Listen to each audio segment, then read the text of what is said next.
जय हिंद स्टूडेंट्स, मैं हूँ रेखा शुक्ला, आपकी बायो टीचर, ठीक है ना, साइंस टीचर और स्पेशल बायो टीचर। तो अपनी क्लास कल से स्टार्ट हो गई है, ठीक है। कल मैंने आपको इंट्रोडक्शन ऑफ सेल दिया था कि सेल क्या है। साइटोलॉजी में आपका सेल का पूरा डिटेल स्टडी हम करते हैं।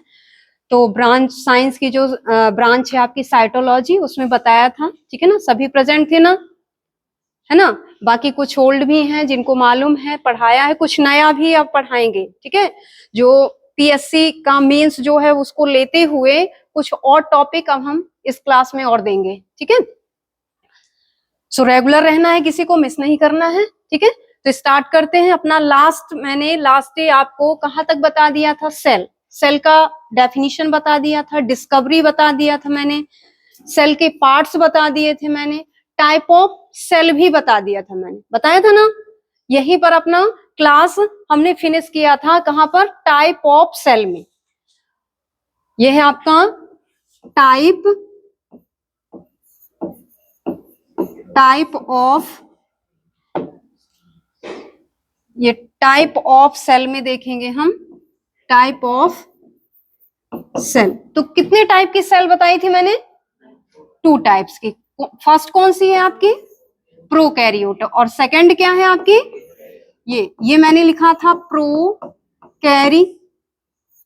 प्रोकैरियोटिक, ठीक है। इसे हम क्या बोलते थे? अविकसित कोश का एक तरह। प्रो मैंने बताया था, प्रो मीन्स क्या होता है? प्रीवियस, बोले तो प्रारंभिक, जो प्राचीनतम कहना चाहिए एक तरह से। तो प्रो का मतलब होता है प्रीवियस, प्रारंभिक, हिंदी में बोले तो प्रारंभिक। और कैरियो, जो कैरियो वर्ड लगा हुआ है ये, तो हम न्यूक्लियस का सेकंड ही नाम है न्यूक्लियस, जैसे हम हिंदी में केंद्रक बोलते हैं, तो इसका सेकंड नाम है कैरियन। क्या बोलते हैं? कैरियन। तो कैरियन से ही कैरियो वर्ड ये आपका लिया गया है। तो सबसे पहले सेल में बनने वाला जो न्यूक्लियस होता है वो आपका प्रोकैरियोटिक सेल में पाया जाता है, इसलिए ये आपकी कोशिका जो होती है वो प्रोकैरियोटिक सेल के नाम से जाना जाता है, ठीक है ना। और जब सबसे पहले न्यूक्लियस ये बना आपका, तो ये न्यूक्लियस आपका कैसा रहेगा? आपका अनडेवलप्ड टाइप में रहेगा, बोले तो अविकसित टाइप में। तो इसे हम बोल सकते हैं प्रोकैरियोटिक या अनडेवलप्ड सेल, अविकसित कोशिका, ठीक है ना। प्रारंभिक या अविकसित कोशिका, ये मैंने बताया था कि किस में पाई जाती। एग्जाम्पल कल मैंने बता दिए थे। क्या एग्जाम्पल थे इसके? बैक्टीरिया। यदि बैक्टीरिया ऑप्शन नहीं मिलता हम मोनेरा लिख देंगे। और क्या लिख सकते हैं हम? यूनिसेलुलर। बस हमें ध्यान रखना है कि यूनिसेलुलर एग्जाम्पल 2 जगह हम देते हैं। एक तो यूनिसेलुलर हम मोनेरा में भी बोलते हैं और यूनिसेलुलर हम प्रोटिस्टा को भी बोलते हैं। बट मोनेरा जो है वो प्रोकैरियोट्स हैं और जो आपके प्रोटिस्टा हैं वो आपके क्या है? यूकैरियोट्स है। तो यूनिसेलुलर में आपको थोड़ा सा ध्यान रखना पड़ेगा। तो यहां हम लिख सकते हैं एग्जाम्पल में मोनेरा, ये किंगडम, पूरा जगत कहलाता है। मोनेरा जगत, हिंदी में बोलते हैं जगत। 5 जगतों में आपके जीवों को डिवाइड किया गया है। तो मोनेरा किंगडम एग्जाम्पल हो जाए। अब इसमें कोई भी बैक्टीरिया का नाम लिख दें, कोई भी बैक्टीरिया, भी बहुत सारे बैक्टीरिया हैं, जैसे आपका कोकस bacteria, bacillus bacteria, spirillum bacteria, vibrio, ठीक है ना। आपका थर्मो एसिडोफिल्स बैक्टीरिया, ऐसे कई बैक्टीरिया हैं। जैसे आपने सुना होगा विब्रियो कॉलेरी, जो कि कॉलरा डिसीज करता है, डिप्लोकोकस निमोनी, ऐसे बहुत सारे बैक्टीरिया हैं। तो कोई भी बैक्टीरिया होगा उसमें सेल कैसी होगी? आपकी प्रोकैरियोटिक। समझ में आए ना? तो मोनेरा या एग्जाम्पल आप लिख सकते हो बैक्टीरिया। जितने भी बैक्टीरिया आएंगे सभी आपके होंगे, चाहे वो ब्लू ग्रेन एल्गी ही क्यों ना हो, साइनोबैक्टीरिया ही क्यों ना हो, वो प्रोकैरियोटिक वाला ही होगा। समझ में आ गया? और लिख सकते हैं, और दूसरा हम लिख सकते हैं कैसे होते हैं? यूनिसेलुलर। तो ऐसे एग्जाम्पल आपको मिलेंगे। सेकंड मैंने सेल बताई थी आपकी यूकैरियोटिक सेल, ठीक है ना। यूकैरियोटिक सेल जिसे हम डेवलप सेल भी बोलते हैं। तो इसका एग्जाम्पल क्या क्या बताया था? किसमें पाई जाती है eukaryotic cell? Multicellular and unicellular, ठीक है ना। मल्टी सेलुलर और यूनिसेलुलर यदि एग्जाम्पल नहीं मिले तो हमारे जो 4 आपके किंगडम बचते हैं, कौन कौन से? प्रोटिस्टा, आपकी फंगी, आपकी प्लांटी और एनिमेलिया, ठीक है ना।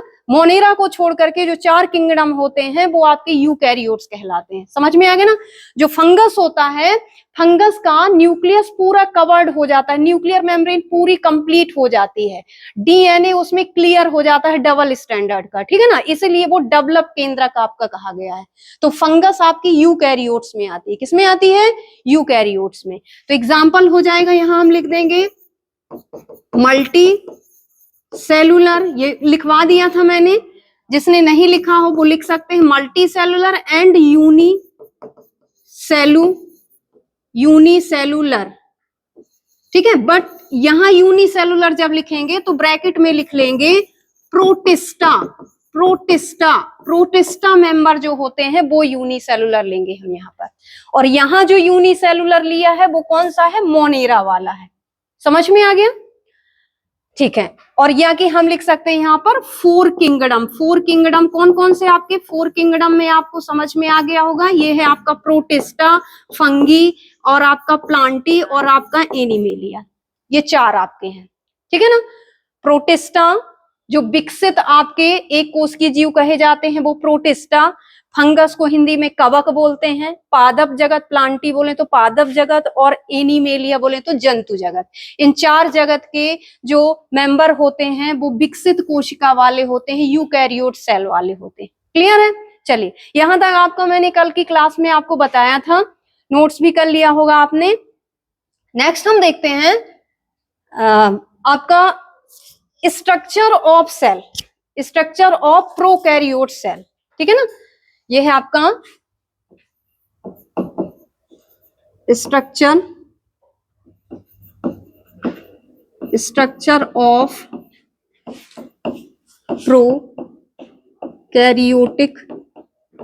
प्रोकैरियोटिक सेल, या इसे को हम बोल सकते हैं स्ट्रक्चर ऑफ बैक्टीरिया सेल।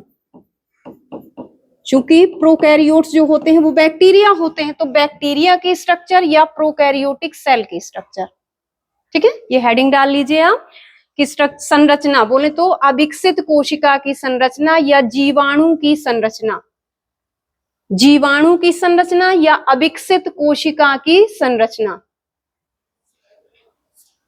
ठीक है।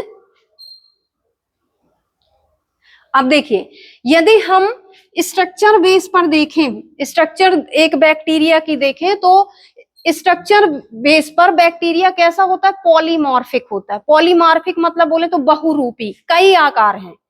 बैक्टीरिया कैसा है? पॉलीमॉर्फिक। पॉलीमॉर्फिक का मतलब होता है कई आकारों में जो पाया जाए, बहुरूपों में पाया जाता है, उसे हम बोलते हैं पॉलीमॉर्फिक। बैक्टीरिया का आकार यदि हम देखें तो बैक्टीरिया कैसा होता है? गोल भी होता है। कैसा होता है? बैक्टीरिया आपका राउंड भी मिलेगा। जो बैक्टीरिया राउंड मिलता है उस बैक्टीरिया को हम बोलते हैं कोकस बैक्टीरिया। क्या बोलते हैं? कोकस, ठीक है। उसके नाम में कोकस जरूर लगा होगा। जैसे आपका निमोनिया का बैक्टीरिया मैंने बताया कि डिप्लोकोकस, तो जो निमोनिया रोग फैलाता है, श्वास तंत्र को हमारे अवरुद्ध कर देता है, जिससे सर्दी खांसी फीवर के साथ आपका लिक्विड हमारे लंग्स में आपका बढ़ने लगता है, तो वो आपका निमोनिया किसके इन्फेक्शन से होता है? बैक्टीरिया के। और कौन से बैक्टीरिया के? आपके राउंड बैक्टीरिया के, ठीक है ना।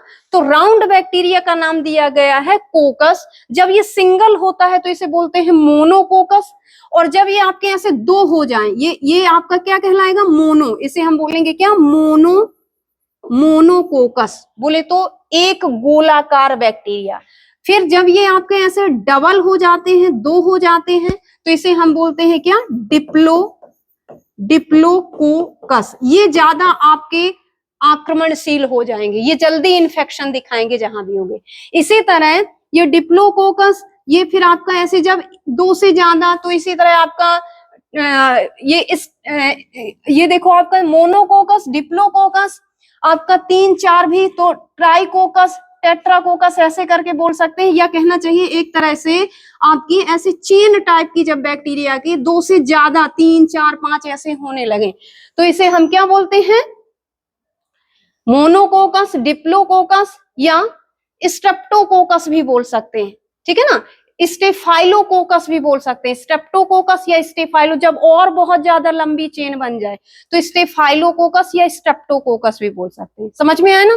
तो जैसे निमोनिया रोग होता है तो डिप्लोकोकस भी सही है और आपका स्ट्रेप्टोकोकस भी सही है। डिप्लोकोकस स्ट्रेप्टोकोकस दोनों, मतलब सिंगल गोलाकार बैक्टीरिया श्वसन तंत्र को अवरुद्ध नहीं कर सकता जब तक वो 2 या 2 से ज्यादा नहीं हो जाता। तो 2 हो गया तो भी वो निमोनिया आपका करता है, तो 2 होते हैं तो डिप्लो बोलते हैं, और 2 से ज्यादा हो जाते हैं तो स्ट्रेप्टो, या कि और लंबी चेन बनती गई जितनी लंबी तो स्टेफाइलोकोकस भी बोल सकते हैं। समझ में आ गए ना। तो एक तो बैक्टीरिया का आकार कैसा होता है, गोल भी होता है। एक बैक्टीरिया कैसा होता है आपका, ऐसा रोड शेप, बोले तो छड़ के आकार का, ऐसे आपका रोड शेप होता है आपका, ऐसे छड़ के आकार का, जैसे पतली पतली लंबी लंबी सी ये छड़े। तो इन बैक्टीरिया को हम क्या बोलते हैं, बैसिलस। क्या बोलते हैं, बैसिलस। ये आपके कहलाएंगे बैसिलस बैक्टीरिया। जैसे लैक्टोबैसिलस बैक्टीरिया, नाम सुना है। ई कोलाई, इस्चीरिया कोलाई, जैसे आपकी एग्जाम्पल बैसिलस में क्या क्या एग्जाम्पल आएंगे, जैसे ई कोलाई, ई कोलाई, जैसे हम बोलते हैं इस्चीरिया कोलाई, इसका भी आकार ऐसे छड़ के आकार का होता है, ठीक है ना। ई कोलाई भी कैसा होता है, ऐसे छड़ाकार होता है। और जो आपके मिल्क में पाए जाते हैं, कच्चे मिल्क में आपके जो ये बैक्टीरिया होते हैं, यदि इन्हें हम माइक्रोस्कोप से देखा जाए, उनके ड्रॉप लेकर के, तो ऐसे लंबे लंबे से आपके ये बैक्टीरिया मिलते हैं, जिसे हम बोलते हैं लैक्टोबैसिलस। लैक्टोबैसिलस, ये देखो बैसिलस लगा है, लास्ट में लगा है ना बैसिलस। बैसिलस का मतलब होता है कि इस बैक्टीरिया का आकार कैसा है, छड़ाकार है। समझ में आ गया। ये आपका एक तो मैंने राउंड फॉर्म में बताया जिसे हमने बोला था कोकस, और एक आपका रोड शेप बताया जिसे हम बोलते हैं बैसिलस। एक थर्ड बता रही हूं मैं यहाँ पर, थर्ड देखना, थर्ड फॉर्म। थर्ड होता है ऐसे स्पाइरल फॉर्म में, स्पाइरुलम बैक्टीरिया बोलते हैं इसे हम। स्पाइरल, रिबन के आकार का, ऐसे फीते के आकार का, और कुंडलित होता जाएगा, ठीक है ना। तो इसे हम बोलते हैं spirillum, spirillum bacteria, spirillum bacteria. जैसे क्लोस्ट्रीडियम स्पाइरुलम, ये होता है एंटीबायोटिक बनाई जाती है इससे, ठीक है ना। क्लोस्ट्रीडियम स्पाइरुलम, ठीक है ना। क्लोस्ट्रीडियम बैक्टीरिया जो होते हैं वो स्पाइरल फॉर्म में होते हैं। क्लियर। आपका एक बैक्टीरिया होता है, फोर में बताती हूँ, फोन नंबर में। एक बैक्टीरिया आकार कैसा होता है, ऐसे कॉमाकार। कैसा होता है, कॉमा के आकार का, जैसे अपन कॉमा लगाते हैं ना, तो कॉमा के आकार। तो कॉमा के आकार का जो बैक्टीरिया होता है वो आपका विब्रियो बैक्टीरिया कहलाता है। विब्रियो, विब्रियो, जैसे कॉलरा डिसीज आपकी विब्रियो, ठीक है, Vibrio cholerae. Vibrio cholerae bacteria, comma के आकार का बैक्टीरिया हमारी बॉडी में यदि इन्फेक्शन होता है तो कॉलरा डिसीज कर देता है। कॉलरा क्या कहलाता है, कॉलरा क्या कहलाता है, हैजा जिसे हिंदी में बोलते हैं। उसमें लूज मोशन और वोमिटिंग साथ साथ होता है, और 24 घंटे आपका 24 घंटे या 24 घंटे से ज्यादा हो गया कंटिन्यूअस तो डिहाइड्रेशन बहुत ज्यादा हो जाता है और व्यक्ति की मृत्यु भी हो सकती है। समझ में आए। तो ये है आपके शेप। मैंने बताया कि बैक्टीरिया का जो शेप होता है वो आपका मैनी फॉर्म में हो सकता है।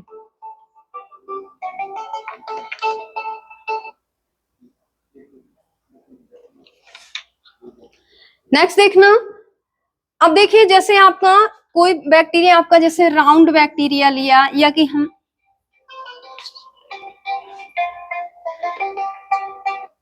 क्लास में हूँ पीजी में।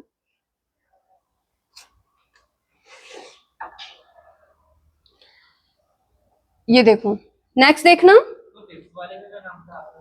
फिफ्थ का विब्रियो बताया एक, ठीक है। विब्रियो में आपका विब्रियो कॉलरी, ये है आपका विब्रियो कॉलरी।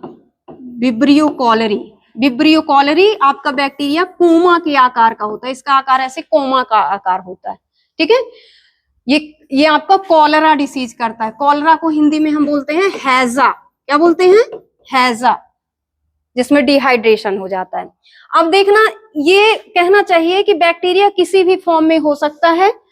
एक बैक्टीरिया का चाहे हम विब्रियो की बनाएं, चाहे हम राउंड शेप बनाएं, चाहे हम उसे ओवल फॉर्म में भी कर दें, ठीक है ना, कैप्सूल फॉर्म आकार दे दें हम, या कि छड़ के आकार का बना दें हम, ठीक है ना, तो सभी में आपका न्यूक्लियस आपका कैसा होगा, अनडेवलप फॉर्म में।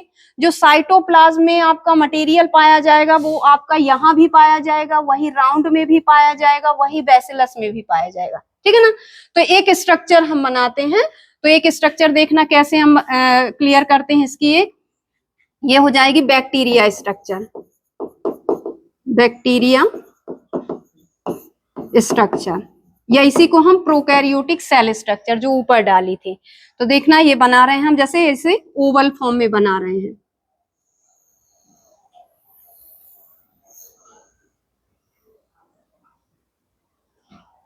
ये इसके आउटर लेयर होती है।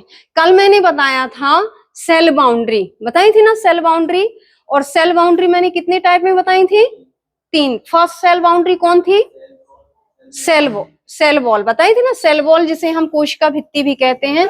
तो सेल वॉल मैंने बताया था कि किसमें पाई जाती है, प्लांट में और बैक्टीरिया में। और एक और आप वहां पर देखिए, आपकी फंगस में भी आपकी पाई जाती, फंगस में भी आपका एग्जाम्पल आपके आते हैं, फंगस में भी सेल वॉल आपकी प्रेजेंट है। तो वहां एक और एग्जाम्पल बढ़ा लेना आप, फंगस में भी सेल वॉल प्रेजेंट है, ठीक है। फंगस, फंजाई जिसे हम बोलते हैं, कवक जो यूकैरियोट्स है उसमें भी सेल वॉल पाई जाती है, ठीक है। अब देखना, ये आउटर लेयर ही पहली बाउंड्री बनाई है मैंने, ये फर्स्ट बाउंड्री जो है ये क्या कहलाएगी, सेल वॉल कहलाएगी। क्या कहलाएगी, ये सेल वॉल कहलाएगी। ये हो गया आपका सेल वॉल। सेल वॉल देखना क्वेश्चन आ सकता है, सेल वॉल कैसी होती है, सेल वॉल किसकी बनी होती है, ठीक है ना।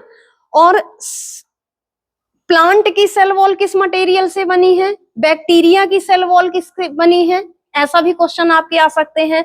तो मोस्टली आपको पता है कि सेल वॉल किसकी बनी होती है, सेल्यूलोज, ठीक है ना। सबसे मेन कंपोनेंट जो होता है वो सेल्यूलोज, ठीक है ना।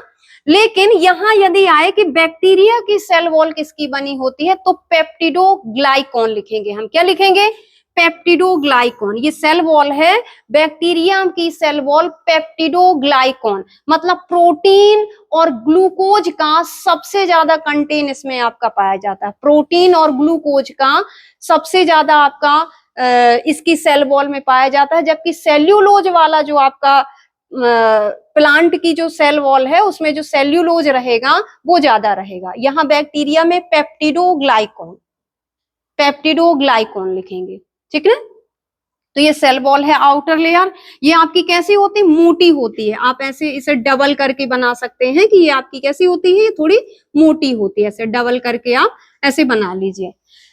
ये सेल वॉल, सबसे पहले सेल वॉल का फंक्शन क्या है, सेल वॉल सबसे फर्स्ट में क्या कर रही है, शेप प्रोवाइड कर रही है, प्रोटेक्शन कर रही है, इंटरनल मटेरियल का क्या करेगी, प्रोटेक्शन भी करेगी, ठीक है। और सेल वॉल क्या करेगी, सेल वॉल को हमने क्या बोला है, सेल वॉल कैसी होती है, डेड होती है, और आपकी कैसी होती है, डेड लेयर कही जाती है। ये आपकी डेड एंड परमिएबल बोलते हैं इसे हम, डेड एंड परमिएबल। अब आप बोलो कि देखो डेड भी हम बोल रहे हैं, परमिएबल जैसे आ जाए कि कोशिका भित्ति कैसी होती है, तो मृत, अपारगम, मृत, पारगम, ठीक है ना। ऐसे क्वेश्चन करके आपके आए तो कैसे करोगे, तो इसे अभी हम बता रहे हैं। तो ये हो गई फर्स्ट लेयर आपकी सेल वॉल।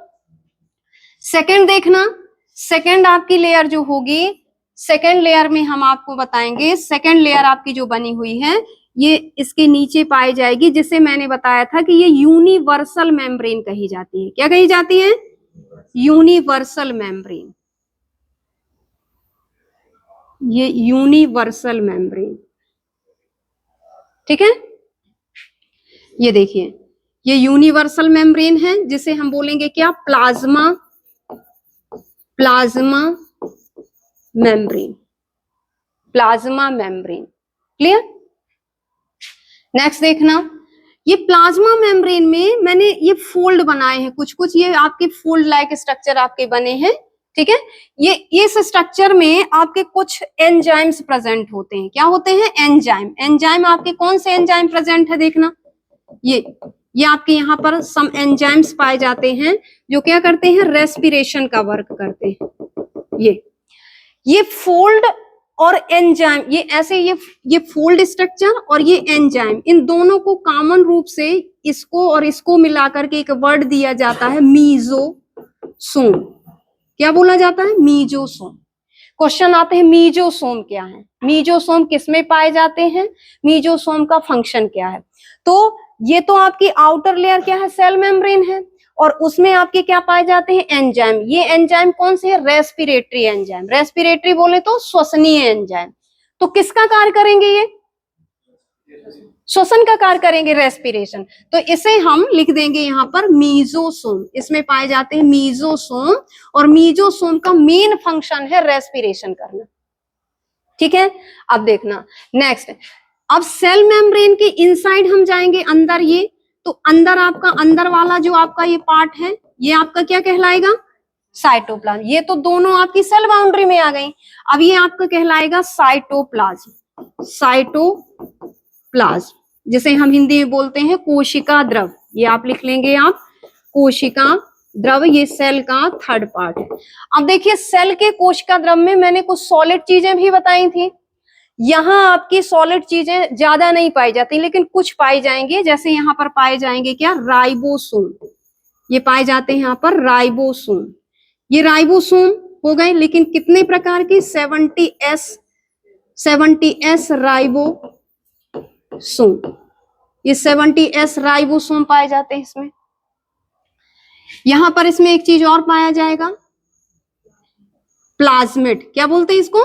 प्लाज्मिड या एक्स्ट्रा जेनेटिक मटेरियल। तो ये एमपीपीएससी में क्वेश्चन पूछा गया था, प्लाज्मिड क्या है, ठीक है। प्रीवियस एमपीपीएससी का जो एग्जाम हुआ है, इसके पहले के एग्जाम में आपका पूछा गया है कि प्लाज्मिड क्या है, प्लाज्मिड का फंक्शन लिखिए, ठीक है ना। प्लाज्मिड को ही बैक्टर भी कहते हैं।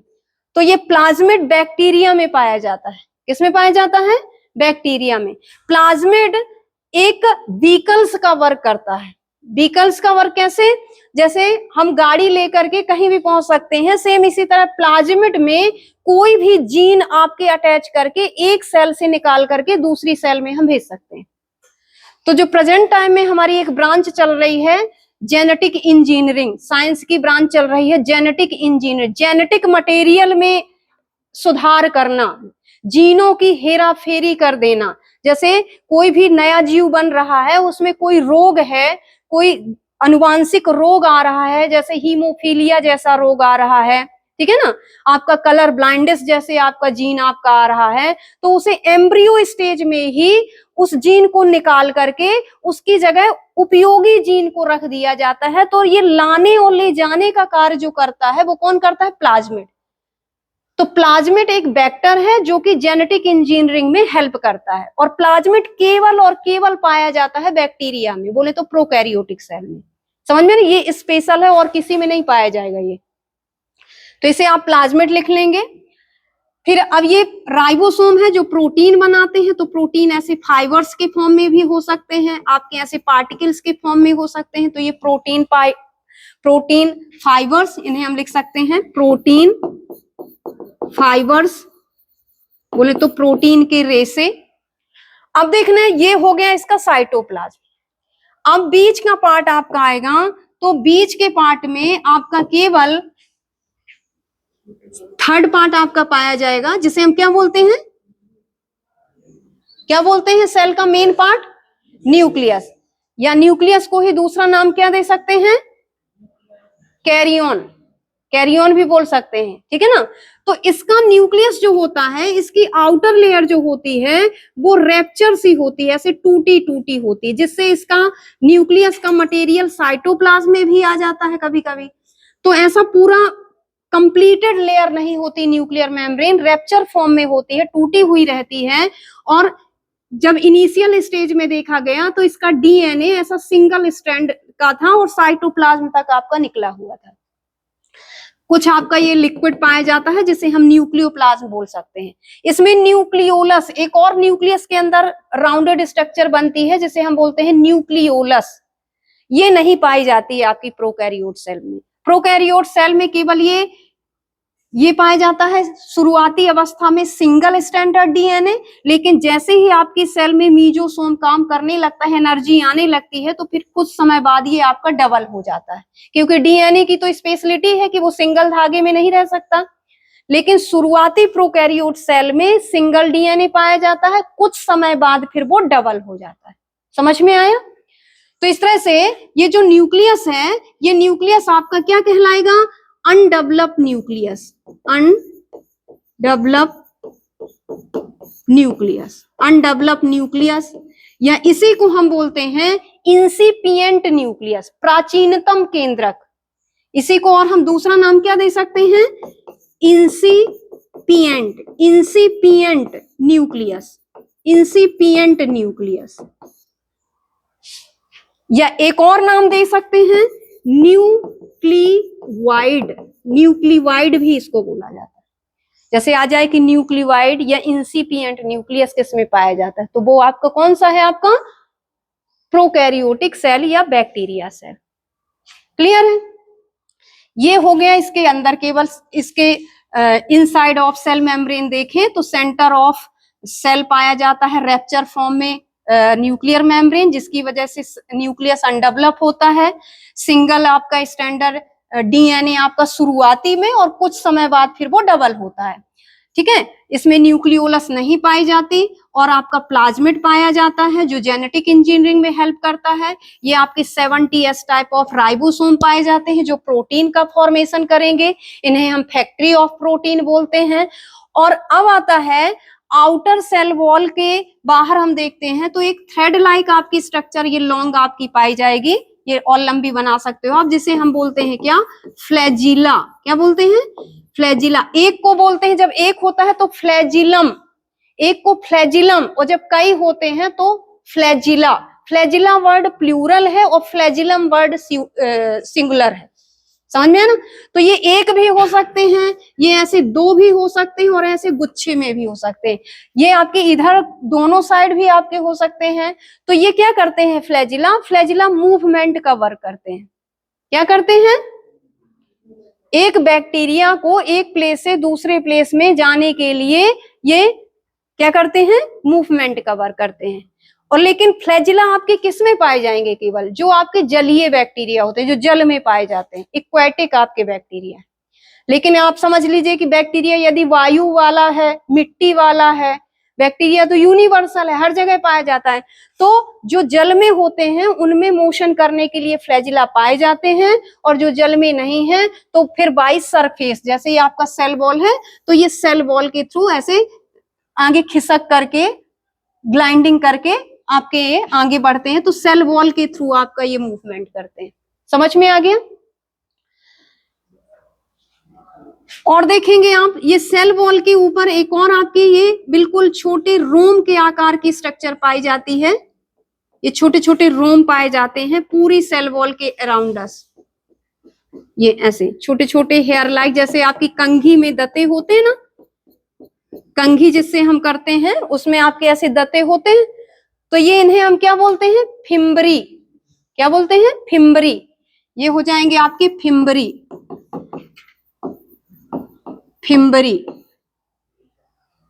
फिम्बरी का वर्क क्या है? फिम्बरी अटैच करने का वर्क करती है, दो सेल को या किसी भी सेल को किसी सतह से अटैच करने का वर्क करती है फिम्बरी। ठीक है? या जब आपका बैक्टीरिया में रिप्रोडक्शन होता है, कौन सा? सेक्सुअल रिप्रोडक्शन होता है, तो दो बैक्टीरिया फिम्बरी के थ्रू आपके क्या होते हैं? अटैच होते हैं, जिसकी वजह से इसे सेक्स प्ली भी बोलते हैं हम, फिम्बरी या सेक्स प्ली। समझ में आया ना? इस तरह से एक आपकी बैक्टीरिया या प्रोकैरियोटिक सेल की स्ट्रक्चर बताई। अब आप देखिए, मैंने कहीं भी ना तो इस स्ट्रक्चर में माइटोकॉन्ड्रिया बताया, ना गोल्जी बॉडी बताई, ना इंडोप्लाज्मिक रेटिकुलम बताए। ऐसे जो आपके ऑर्गन, सेल ऑर्गन मेन कहे जाते हैं, वो इसमें कोई नहीं पाए जाते। और कोई नहीं पाए जाने के कारण ये सेल कम काम करती है, ठीक है ना। सेल ऑर्गन होते तो ज्यादा वर्क करती है, लेकिन इसमें सेल ऑर्गन नहीं होते हैं और प्लस इसका न्यूक्लियस भी आपका टूटा हुआ रहता है, डीएनए भी आपका पूरी तरह से विकसित नहीं है, इसलिए आपका ये अनडेवलप्ड सेल कही जाती है। क्लियर है, ठीक है। डायग्राम बना लिया सभी ने, ठीक है, समझ में आ गया ना। ये कोई क्वेश्चन तो नहीं यहाँ पर। इसमें आपको केवल 2-3 चीजें ही ध्यान रखना है। एक देखिए ये वाला, एक आपको ये देखना है, एक इसमें आपको गौर करना है कि एक ये, दूसरा ये, तीसरा आपका ये, चौथा आपका ये, ठीक है ना, और ये मेन आपके ये मीजोसोम, ठीक है ना। और ये आउटर और इनर लेयर आपकी दो है कि आउटर क्या रहेगी आपकी सेल वॉल और इनर क्या रहेगी सेल मेम्ब्रेन। फूड लेता है बाई आपका मेम्ब्रेन के थ्रू ही लेता है। जैसे आपकी बाहर है ना सेल वॉल, सेल वॉल को देखो मैंने डेड और परमिएबल बोला है। ऑप्शन मिलेगा आपको कि सेल वॉल कैसी होती है, ये देखना, ये है सेल वॉल। सेल वॉल आपकी कैसी होती है, तो सेल वॉल में आपके जो भी ऑप्शन मिले उसमें से जो आपका करेक्ट ऑप्शन होगा वो आपका रहेगा डेड, बोले तो मृत, मृत एंड आपकी परमिएबल। देखो एक तो हमने मृत कह दिया और दूसरा हमने कह दिया परमिएबल। परमिएबल बोले तो पारगम, बोले अंदर बाहर जो जा सके, और अंदर बाहर जब कुछ मटेरियल जा सकता है तो वो डेड क्यों हो गया, वो तो जीवित कहलाया ना। जो आपकी ये सेल वॉल होती है, ये सेल वॉल की स्ट्रक्चर अभी हम बताएंगे। तो सेल वॉल का जो मटेरियल होता है, मेन मटेरियल होता है सेल्यूलोज। सेल्यूलोज की लेयर जो होती है वो पतली, यहाँ से सेल्यूलोज, इस सेल्यूलोज परत से आपकी हवा भी अंदर चली जाएगी, बोले तो O2 CO2 भी आपकी अंदर बाहर जाएगी, आपका लिक्विड भी अंदर आएगा, आपका ये लिक्विड मटेरियल, फूड पार्टिकल सब कुछ आपका आ जाएगा। सेल्यूलोज सेल वॉल में लगभग 80% होता है। क्या होता है 80%, लेकिन जो 20% होता है वो सॉलिड मटेरियल होता है, जिसे हम बोलते हैं पैक्टिन, लिग्निन, सुबेरिन, क्यूटिन। तो जो आपका ये है, ये देखना, पैक्टिन, हेमीसेल्यूलोज भी सुना होगा आपने, पैक्टिन, लिग्निन,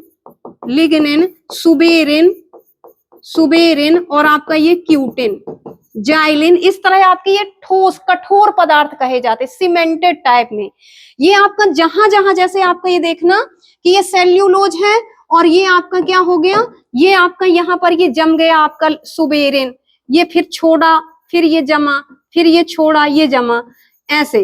तो कुछ कुछ जगह छोड़ करके आपका क्या होता है, ये जमता है। हर जगह नहीं, पूरी एकदम से पूरा नहीं रहता है, कुछ कुछ प्लेस को ये छोड़ करके ये जमा होता है सॉलिड पार्ट।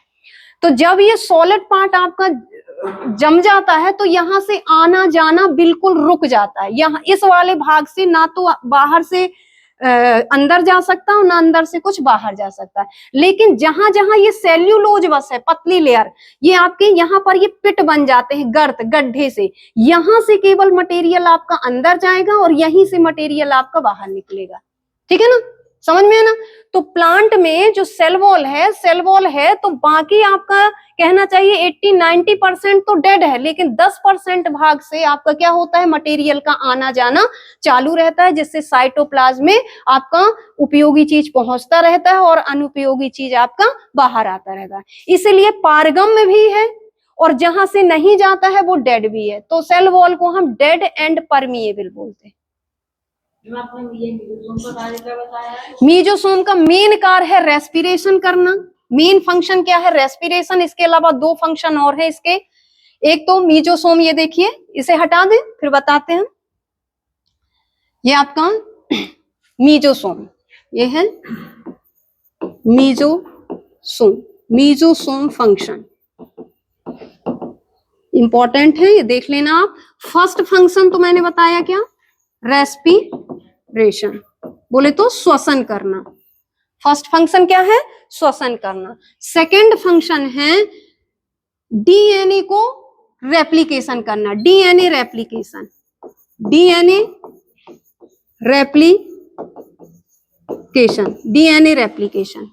डीएनए का द्विगुणन, हिंदी में बोलते हैं डीएनए का द्विगुणन। अभी मैंने बताया था ना कि एक केंद्रक के अंदर ये आपका सिंगल स्टैंडर्ड डीएनए होता है, लेकिन कुछ समय बाद इस सिंगल डीएनए को डबल करता है कौन, मीजोसोम। मीजोसोम क्या है, एक तरह से माइटोकॉन्ड्रिया जहां एटीपी बनती है, ठीक है, रेस्पिरेशन होता है एटीपी। तो जैसे ही प्रोकैरियोटिक सेल के अंदर एटीपी बनने लगेगी तो एनर्जी की वजह से वो धागा आप अपनी कॉपी कर लेगा और डबल हो जाएगा। समझ में आना। नेक्स्ट थर्ड देखना, थर्ड होता है इसका सेल वॉल फॉर्मेशन करना, सेल वॉल फॉर्मेशन। कभी कभी सेल वॉल टूट फूट जाती है, ठीक है, बैक्टीरिया की जो आपकी ये सेल वॉल मैंने बताई है, ये देखना आप, ये जैसे आपकी ये सेल वॉल है, सेल वॉल कहीं से जैसे आपकी ऐसे ये टूट गई यहां से, तो फिर से यहां से इसको रिपेयर करने का वर्क जो आपका करेगा वो कौन करेगा, आपका मीजोसोम करेगा। तो ये तीन आपके फंक्शन होते हैं। स्पेशल फंक्शन पहले ये आपका क्या करेगा, रेस्पिरेशन के थ्रू ही, पहले जब रेस्पिरेशन होगा तब जाकर के एटीपी बनेगी, और जब एटीपी बनेगी तब जाकर के ये दो फंक्शन फिर आपके होंगे। इसलिए सबसे फर्स्ट फंक्शन में हम रेस्पिरेशन ही लिखते हैं। समझ में आ गया, ठीक है। चलिए, न्यूक्लियस कैरियोन, ठीक है, स्टडी ऑफ न्यूक्लियस कैरियोलॉजी कही जाती है। हटाएं इसे। अब देखिए एक चीज और हम आपको बता देते हैं यहाँ पर कि जो बैक्टीरिया है, बैक्टीरिया में आपने दो नाम और सुने होंगे, एक तो ग्राम पॉजिटिव बैक्टीरिया और एक होता है ग्राम निगेटिव बैक्टीरिया, ठीक है ना। ये हम हालांकि क्लासिफिकेशन जब बताते तो वहां बता सकते थे, लेकिन यहाँ हम बता रहे हैं आपका ग्राम पॉजिटिव और ग्राम निगेटिव बैक्टीरिया क्या होते हैं। तो ग्राम पॉजिटिव बैक्टीरिया में देखना कि ग्राम पॉजिटिव बैक्टीरिया को यदि हम ऑर्गेनिक सॉल्यूशन जैसे आपका एल्कोहल वगैरह, एल्कोहल वगैरह से यदि हम बैक्टीरिया को, इस ग्राम पॉजिटिव बैक्टीरिया को यदि एल्कोहल में हम डालते हैं तो वो आपका कैसा देता है, पर्पल कलर देता है। कैसा देता है, पर्पल। और यदि ग्राम निगेटिव बैक्टीरिया को इसी एल्कोहल में डालते हैं तो ये आपका कलर छोड़ने लगता है, मतलब रंगहीन होने लगता है, कोई पर्पल कलर नहीं देता। ये जो भी और कलर होगा वो उसमें छूटने लगेगा। समझ में है ना। तो ये पर्पल कलर नहीं देता है, सीधे लिख लेना आप, पर्पल कलर नहीं देता है, ठीक है, पर्पल कलर नहीं देता है। ये कब नहीं देता है, जब हम इसे एल्कोहल में डालते हैं, एल्कोहल, ईथर, ठीक है, कोई भी ऑर्गेनिक सॉल्यूशन ले लें तो ऑर्गेनिक सॉल्यूशन में डालने पर हम ग्राम पॉजिटिव को डालते हैं तो ये पर्पल कलर देता है, और यदि ग्राम निगेटिव को हम डालते हैं तो ये पर्पल कलर नहीं देता है, या कि ये रंगहीन दिखता है, कोई भी कलर नहीं देता है, कलरलेस के फॉर्म में दिखता है। समझ में आ गया ना। नेक्स्ट देखना कि जो आपका ग्राम पॉजिटिव होता है ये आपका कैसा होता है, ये नॉन पैथोजेनिक होता है, मतलब रोग कम फैलाता है। ग्राम पॉजिटिव बैक्टीरिया जो होंगे वो रोग कम फैलाएंगे, लेकिन जो ग्राम निगेटिव होते हैं ये हमेशा पैथोजेनिक होते हैं, ठीक है ना। पॉजिटिव का मतलब ये मत सोचना कि जहां पॉजिटिव है मतलब वहां रोग बिल्कुल आएगा। जैसे अपन रिपोर्ट होती है ना कि पॉजिटिव आ जाती है तो बोलते हैं ना कि ये रोगकारी हो गया, लेकिन यहाँ अर्थ उल्टा है इसका। जो ग्राम पॉजिटिव होते हैं वो आपके नॉन पैथोजेनिक में आते हैं, मतलब रोग ज्यादा नहीं फैलाते हैं, लेकिन ग्राम निगेटिव जो होते हैं वो हमेशा रोगकारी, कोई भी रोग है और वहां कोई बैक्टीरिया है तो वो बैक्टीरिया रोग वाला ही, उसी बैक्टीरिया से रोग आ रहा है आपका। हाँ, ये जैसे बैक्टीरिया की स्ट्रक्चर बताई ना मैंने आपको, तो बैक्टीरिया में ही जैसे आ गया नाम, क्लासिफिकेशन में भी अभी इसको हम बता सकते थे, यही आपको मैंने बता दिया है कि बैक्टीरिया को दो नामों से भी जाना जाता है, ग्राम पॉजिटिव और ग्राम निगेटिव। हाँ बिल्कुल विभाजित कर सकते हैं, अभी क्लासिफिकेशन जब पढ़ाएंगे तो उसमें हो सकता है हम इसको एक बार और बोलें, ठीक है ना। तो ऐसे बाकी तो अभी हम सेल में पढ़ा रहे हैं, तो प्रोकैरियोटिक सेल स्ट्रक्चर हमने बैक्टीरिया की बता दी है, ठीक है ना। अब हम बात करते हैं यूकैरियोटिक सेल स्ट्रक्चर, ठीक है। Eukaryotic cell structure of eukaryotic cell, या अविकसित कोश, सॉरी अभी अविकसित पढ़ी थी, अब हमें क्या पढ़ना है, विकसित कोशिका की संरचना कैसी होती है। तो अभी मैंने बताया है विकसित कोशिका में कौन कौन आते हैं, एनिमेलिया, प्लांटी और फंगी और अमीबा पैरामीशियम, बोले तो प्रोटिस्टा। 4 हैं। अब 4 में से ये देखना, जो आपके यूकैरियोट के जो मेंबर हैं इनको हमने कितने पार्ट में डिवाइड कर दिया है? 4 पार्ट में। हमारे जो 4 किंगडम है वो सभी यूकैरियोटिक सेल में आपके आएंगे। कौन कौन से? एक तो होंगे आपके कौन से? Protista, protista member. फिर होंगे आपके फंगी मेंबर, बोले तो फंगस।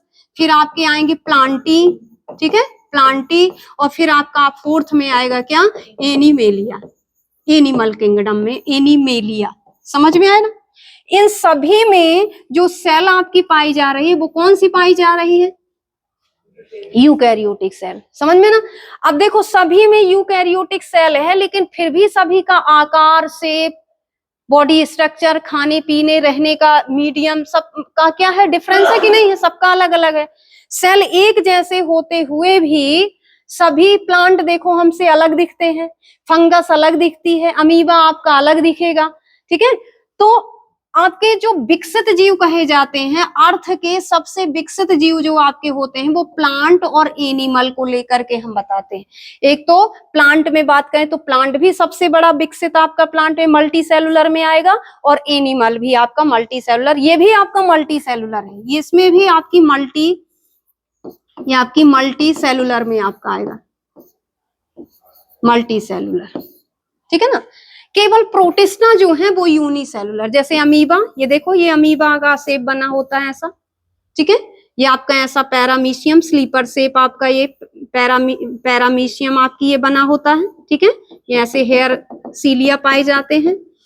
ये युगलीना होता है आपका, ये युगलीना हो गया आपका ऐसे, ठीक है। ये इनकी ये सिंगल सेल है, ये एक इसमें 2 न्यूक्लियस होते हैं, ये ऐसा न्यूक्लियस, लेकिन पूरा न्यूक्लियस डेवलप होता है, डीएनए डबल पाया जाता है, न्यूक्लियोलस पाई जाती है, तो इसलिए ये विकसित कोशिका कही जाती है, ठीक है। समझ में है ना। लेकिन फंगी की बात करें, यदि फंगी जो कवक जगत है, कवक जगत कैसा होता है? कवक जगत की यदि हम संरचना देखें तो कुछ ऐसे होता है, ऐसे ही जाल के रूप में बढ़ता जाता है, नेट के रूप में आपका ये ऐसे बढ़ता जाएगा, ऐसे जाल। इसमें कभी कभी ऐसा भी बढ़ता जाएगा और कभी कभी ये सेप्टेट होता है, ऐसे आपके ये पूरी सेल आपकी ऐसे ये सेप्टेट होती है। ये फंगस है, एक फंगस बॉडी है। फंगस बॉडी को हम क्या बोलते हैं? माइसीलियम। ये भी क्वेश्चन आपका आ चुका है कि माइसीलियम क्या है, तो फंगस की बॉडी को माइसीलियम कहते हैं। फंगस की बॉडी को क्या बोलते हैं? MY रहेगा, ये MY, माइसीलियम कहते हैं, ये ध्यान रखना। फंगस की एक सेल, जैसे ये इतना पार्ट कर दिया ना, तो ये एक सेल, ये इसका न्यूक्लियस हो जाएगा, इसके अंदर ये साइटोप्लाज्म हो जाएगा, समझ में है ना। तो एक सिंगल सेल को हम बोलते हैं हाइफी। क्या बोलते हैं? हाइफी। और इसकी फंगस की बॉडी में देखो, काउंट कर लोगे तो 1 2 3 4 5 6, बोले तो 10 20 100 तक ऐसी सेल। जितनी नमी पाता जाएगा फंगस उतना फैलता जाएगा, और नमी नहीं रहेगी तो बिना नमी में ये जिंदा भी नहीं रहता, सूख जाता है, समझ में। तो नमी में ही पनपता है, ठीक है। जैसे हमारी रोटियों में, चपातियों में आप रख दो 2-4 दिन में, तो देखना सफेद सफेद आपका फफूंद सा लग जाता है। तो ये मल्टी सेलुलर, चूंकि एक से ज्यादा कोशिका हो गई तो इसलिए हम बोलते हैं इसको मल्टी सेलुलर। लेकिन हम लोगों जैसे बॉडी नहीं है कि पता चले आपकी बिलियन मिलियन में आपकी सेल्स पाई जाएं। इसकी बॉडी में इतनी सेल पाई जाती हैं कि जिन्हें हम गिन सकते हैं, समझ में है ना। तो इस तरह से, तो एक सिंगल सेल को बोलते हैं हाइफी। और जैसे ये एक से ज्यादा सेल हो गई तो जैसे सिंगल सेल होती, फिर सेल का ग्रुप क्या कहलाता है? टिश्यू। तो इसकी सेल का ग्रुप, जैसे इतनी सेल ले ली तो इसकी इतनी सेल को फिर हम क्या बोलेंगे? हाइफा। हाइफा, हाइफा है प्लूरल वर्ड और हाइफी है सिंगुलर। हाइफी मतलब सिंगल सेल और हाइफा मतलब बहुत सारी सेल। तो बहुत सारी सेल को हम टिश्यू भी बोलते हैं, समझ में है ना। और टिश्यू से फिर इस तरह मिल करके जो बॉडी बनी फंगस की बॉडी, तो उसे हम क्या बोलते हैं? माइसीलियम। हाँ, सेल का साइज, हाँ, इसकी सेल की साइज जो होती है, सबसे बड़ा तो आपका, जैसे यदि बोले सबसे बड़ी कोशिका कौन सी होती, तो ऑस्ट्रिच एग आपकी आती है, सुनिए ना, जैसे सिंपल यदि फंगस करके लिखा है ऐसे कुछ कि इनमें से सेल किसकी बड़ी है, लेकिन क्वेश्चन ऐसा लिखा है कि सबसे बड़ी कोशिका का नाम लिखो, तो फिर आपका ऑस्ट्रिच एग आएगा। हाँ तो हाँ, इनकी सेल थोड़ी आपकी क्या होती है, देखने को मिलती है, होती है यूनिसेलुलर है ऐसे ऐसे। हालांकि फंगस की बॉडी ऐसे कहीं भी दीवाल में भी लग जाती है तो दिखाई देती है ना, लेकिन सिंगल सेल देखने के लिए भी हमें माइक्रोस्कोप की जरूरत पड़ेगी। कोई भी सेल हम ऐसे सिंपल आई से नहीं देख सकते। केवल ऑस्ट्रिच एग को हम उठा करके, वजन में भी वो आपका ज्यादा होता है, केवल वो बस एग क्या है, सिंगल सेल जिसे हम देख सकते हैं। बिल्कुल समझ में आ गया ना। तो सबसे बड़ी सेल है ये। जैसे एग हम पक्षियों के भी देखते हैं, वो भी तो दिखते हैं, लेकिन सबसे बड़ी सेल बोला गया है तो ऑस्ट्रिच एग। ठीक है, मुर्गी और आपके रेप्टाइल्स, इन सबसे भी आपका और बड़ा देखना है तो ऑस्ट्रिच एग होता है सबसे बड़ा। ठीक है, चले आगे देखें। अब हमने बात किया तो ये जो प्रोटिस्टा है और जो फंगी है, ये तो आपके क्या है, लोअर ऑर्गेनिज्म कहे जाते हैं। बोले तो निम्न वर्गीय जीव कहे जाते हैं। क्या कहे जाते हैं? निम्न वर्गीय जीव। यदि अर्थ के सबसे विकसित जीव हैं तो वो आपके क्या है, प्लांट और एनिमल। समझ में आ गया ना। तो विकसित जीवों को लेकर के यूकैरियोटिक सेल को दो भागों में डिवाइड किया गया है। ठीक है, हम बोलेंगे on the basis of higher organism. उच्च जीवों के आधार पर eukaryotic cell divide in a two part. Higher organism में प्लांट और एनिमल लेंगे, तो यूकैरियोट को हमने दो भागों में बांट दिया। ठीक है ना, एक प्लांट सेल और एक क्या कर देंगे हम, एनिमल सेल। हटा दें इसको, ये देखना, ये हमने एक को बोल दिया क्या, प्लांट सेल, और एक हो गई हमारी क्या, एनिमल सेल। कल मैंने एक आपका क्वेश्चन किया था, एक शेप बनाया था और पूछा था। अब ये आपको देखना है कि प्लांट में भी यूकैरियोटिक है और एनिमल में भी यूकैरियोटिक है, लेकिन फिर भी डिफरेंस देखने को मिलता है। तो फर्स्ट डिफरेंस क्या है, प्लांट का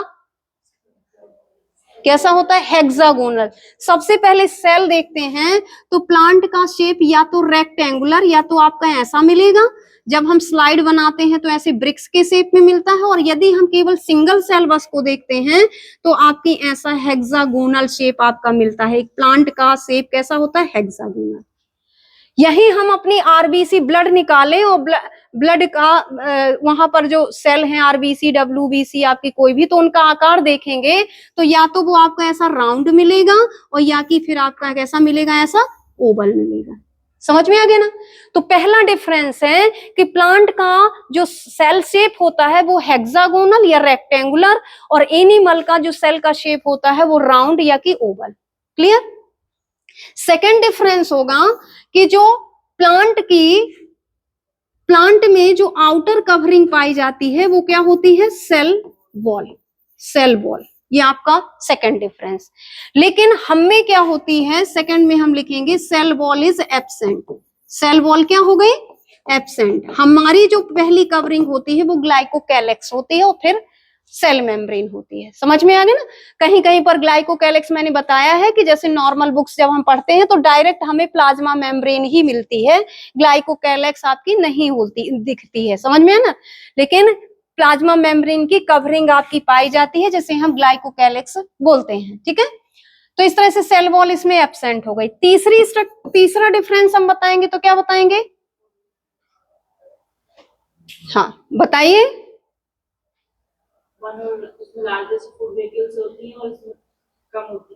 हाँ, फूड वैक्यूल। इसके अंदर जब हम जाएंगे साइटोप्लाज्म में जाएंगे तो साइटोप्लाज्म में देखेंगे तो कुछ सेल ऑर्गन में डिफरेंस देखने को मिलेगा। जैसे प्लांट में सबसे स्पेशल डिफरेंस क्या है कि प्लांट और हम अपने एक जगह प्लांट खड़ा कर लो, ये खड़ा है प्लांट यहाँ कहीं पर और अपन लोग खड़े हैं, तो सबसे पहले क्या दिखता है हमें,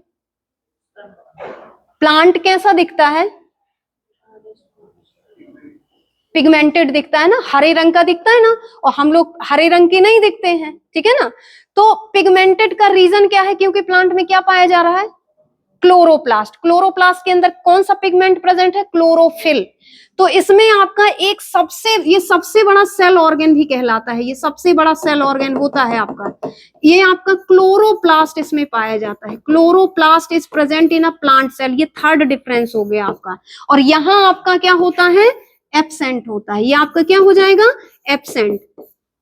एनिमल में क्लोरोप्लास्ट एब्सेंट होता है, इसलिए हम हेट्रोट्रॉपिक हैं, और प्लांट में क्लोरोप्लास्ट प्रेजेंट है, इसलिए ये ऑटोट्रॉपिक। मतलब ये प्रकाश संश्लेषण यहाँ होती है, और हम में क्या हो सकती है प्रकाश संश्लेषण? नहीं हो सकती ना। क्यों? क्योंकि क्लोरोफिल चाहिए उसके लिए। ठीक है, अब देखना फोर्थ डिफरेंस क्या हो जाएगा। हाँ, यदि हम बात करें सेल के थर्ड पार्ट की, तो सेल का जो मेन थर्ड पार्ट होता है केंद्रक, तो केंद्रक प्लांट में का जो केंद्रक होता है वो ऐसे पेरिफेरल साइड होता है, और जबकि हम लोगों का जो केंद्रक होता है सेल के बिल्कुल सेंटर में होता है। ठीक है, दोनों का केंद्रक विकसित है, दोनों में डबल स्टैंडर्ड डीएनए है, न्यूक्लियोलस, बस पोजीशन इसकी अलग अलग है।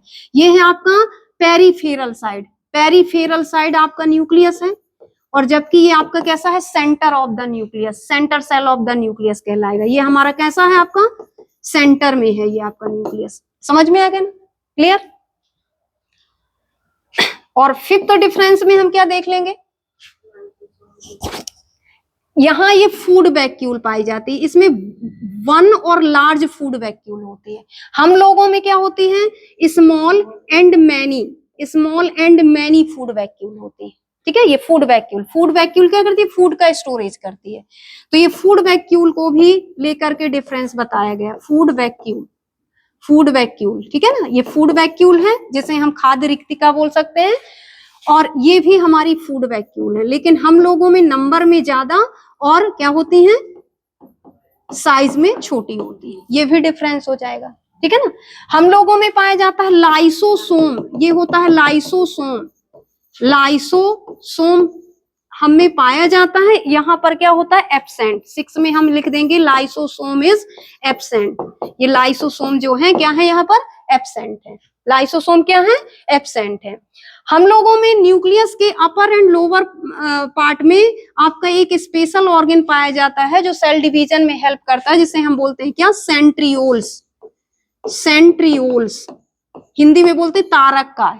सेंट्रियोल्स पाए जाते हैं, और यहाँ पर सेंट्रियोल्स क्या होते हैं? एब्सेंट। तो यहाँ हम 7 में लिख देंगे centrioles are absent, centrioles are absent. 2 होते हैं ये नंबर में। क्या? ये सेल डिवीजन में हेल्प करता है। जब सेल डिवाइड होते हैं ना तो स्पिंडल बनाता है, विदाउट स्पिंडल बने आपकी सेल डिवीजन नहीं होता है। तो ये सेल डिवीजन में ये जो सेंट्रियोल होते हैं वो हेल्प करते हैं। ऐसे ये ऐसे स्पिंडल बना लेता है, ऐसे स्पिंडल, जिसके बीच में आपका जेनेटिक मटेरियल आ जाता है और फिर यहाँ से ये तोड़ देता है, तो ऐसे सेल 2 पार्ट में टूट जाती है। और इसमें आपका सेंट्रियोल नहीं पाया जाता, लेकिन आपकी सोचने वाली बात है कि सेंट्रियोल नहीं होता है तो क्या आपका सेल डिवीजन नहीं होता है? होता है। इसमें आपकी गोल्जी बॉडी सेल डिवीजन में हेल्प करती है। समझ में आ गया ना? ठीक है, तो आज की क्लास हम यहीं ओवर कर रहे हैं आपका कि प्लांट और एनिमल जो डिफरेंस है वो क्या, कल सभी से हम एक बार रिवाइज करवाएंगे, तो आप सभी पढ़ करके आएंगे इसको। ठीक है, ओके, जय हिंद।